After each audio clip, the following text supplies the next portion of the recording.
In today's video, I'm going to teach you how to reset Google Calendar.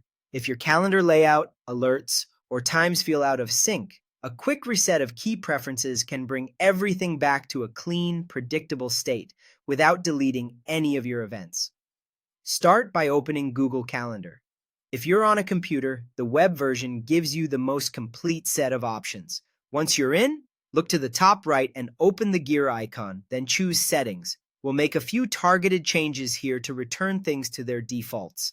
Begin with time zone. Set it back to your default using your device time zone. This ties your calendar to the time your computer or phone is using, so meetings line up correctly, whether you're at home or traveling.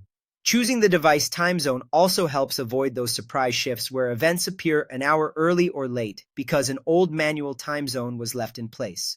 Next, go to Notifications and remove any custom alerts. Over time, it's easy to add extra reminders, like multiple pop-ups or emails for every event, and they can pile up.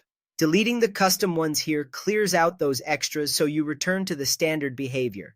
This affects the notifications that get applied by default going forward. Existing events that already have their own reminders will keep those, but new events won't inherit all the old, custom clutter. Then open Event Settings and restore defaults. This brings back Google Calendar's original behavior for new events. Things like the default event duration, how invitations are added to your calendar, and whether video conferencing links are attached automatically. If you're unsure which toggles you changed in the past, restoring defaults is the fastest way to get back to a familiar baseline that's reliable and consistent. Finally, head to View Options and set the default view to week.